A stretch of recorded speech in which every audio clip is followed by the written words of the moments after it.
My name is Melina Janton, and today I'll be talking about the British interior designer David Nightingale Hicks. In honor of this man and his name, you'll see a little nightingale board off to the left. Hopefully, that little board will help you remember all about the designs and influence of David Hicks. Before we get into it, here are a few words that are important to understand for our conversation about Hicks. Aristocrats are wealthy people of nobility. Bold is, well, bold, bright, loud, and all of that. Eclectic is a mix of styles and different things, which was a notable part of David Hicks' style. Hedonism has to do with pleasure and happiness and fun, and it could be associated with both David Hicks and the 1960s and 70s, the time period when he was designing. Tablescapes is a term coined by Hicks himself, which refers to objects and art that are arranged nice and pretty, with purpose behind the arrangement. This term itself might not seem like the most important in the grand scheme of things, but it was created by Hicks, and I think that, just like a simple tablescape of objects, all of Hicks' larger designs were also arranged with a great deal of purpose. Now, off to the right, we have this picture of one of Hicks' designs. I chose to display this particular image because I think it does a good job representing the heart behind Hicks' designs and each of these keywords. It's classy and refined, just like the aristocrats. Its bright pinks are bold and mixed with traditional furniture in order to form an eclectic space, and it definitely displays hedonism's fun-loving style. Then there's an ant table with pictures and a lamp and other little details that really add a lot of personalization to the room. And that is one of the most influential things about David Hicks. All of his designs are so full of life. To begin, little Mr. Bird is going to help us learn about David Hicks. Now, Nightingale the bird versus Nightingale the interior designer are about as different as you can get. For one, there's the obvious. One is a bird, one is a person. But of course, you already knew that. Now, you might have noticed that Hicks' style is vastly different from the bird's. The bird is simple, brown as the trees, and he looks rather peaceful sitting up there. David Hicks is about as opposite from that as you can get. He was a revolutionary in the sense that he broke away from the norms and traditions of British interior design, and I have yet to find anything he created that isn't at least a little bit bold. Even pictures of himself showcase his character. For example, if you look at the picture toward the bottom, you'll see David Hicks posing with pineapples. If that isn't a character statement, I don't know what is. Now, along with those eccentric pineapples, let's talk about the eccentric, everything of David Hicks' designs. So, first of all, we have the time period which Hicks lived and worked in, the roaring 60s and 70s. Just look at his tent room design over on the right. I don't know about you, but I think that's the perfect embodiment of his times. It's bold, it's bright, it's fun.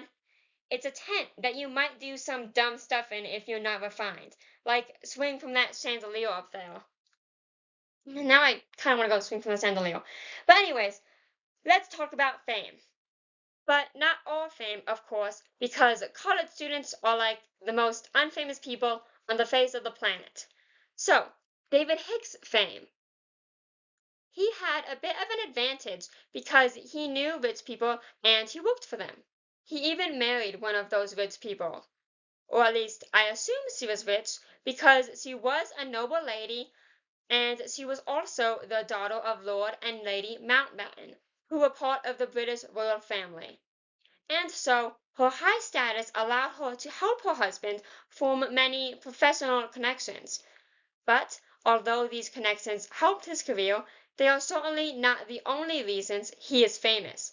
David Hicks is known because of his merit as a trailblazing designer who mixed the old with the new and brought bold ideas to the table.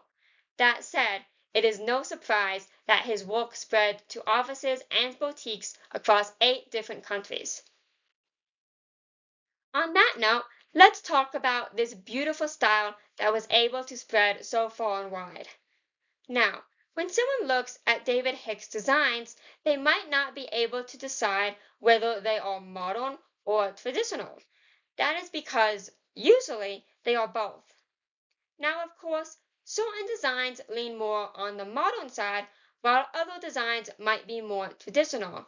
But, as far as I've seen, all of them have elements of both. If you look at this picture here, you might see why I chose it. It has a pretty nice balance of modern and traditional design. You can see the fireplace there, and the roof, and bookshelves and tables, and some mellow colors like off-white and brown. Those things seem more traditional, even a bit classical. But then there are also rugs and patterns and upholstery which are busier and brighter and geometric. Those elements are definitely more modern. Along with Hicks' modern ideas, he was a creative man who created some creative things. For example, he designed his own patterns for wallpapers and carpets and fabrics because he didn't think that anyone else's patterns were good enough for his designs. Another notable design choice he did can be seen with his canopy beds, because these canopies are not traditional. Instead of hanging from a bedpost, they hang all the way from the ceiling.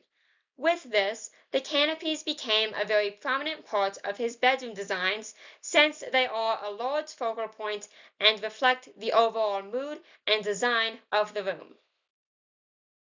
And finally, let's talk about the character and life of David Hicks. He was reportedly bold, confident, and cocky. In fact, he was so egotistical that he considered himself his favorite designer. He was born in Essex on March 25, 1929.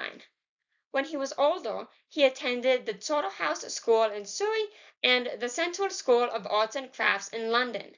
He also served in the British Army for a time. It wasn't until 1954 that he became a designer. He married a woman named Pamela, or to be exact, Lady Pamela. They had 3 kiddos. First came their daughter Edwina, then their son Ashley, and finally their daughter India. Now, these all seem like pretty basic facts, and they may seem rather insignificant in the grand scheme of interior design. But I think they are important because they allow us to understand who David Nightingale Hicks was, and that allows us to understand why his design was the way that it was. So, the most obvious comparison between Hicks and his interior design is boldness. In addition to that, everything I've read about Hicks gives me the impression that he was a family man, and that particular value tends to be considered a more traditional one. So his personality aligns perfectly with his designs, and that is a big reason why they are so iconic. So now that we've looked at his character and design, let's look at his family. First off, we see Pamela, who was a lady and therefore a noble. That said, it is no surprise that David Hicks' clients were high and mighty people. And then we have their kids, whose names all seem rather British, which, that makes a lot of sense because he was in fact a British designer who worked in Britain. But anyways, we also see that his son, Ashley, followed in his footsteps and became an interior designer. So, all that said, David Hicks' family, his wife and children, are a big part of his legacy. So, in summary, Hicks' designs reflect the liveliness of the times, even as they hold fast to comfort and traditional values.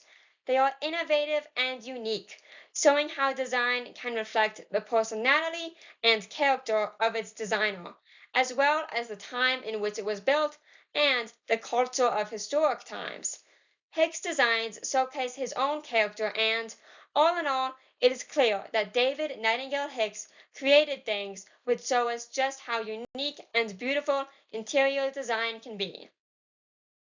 And here is my bibliography. Thank you for listening and have a blessed day.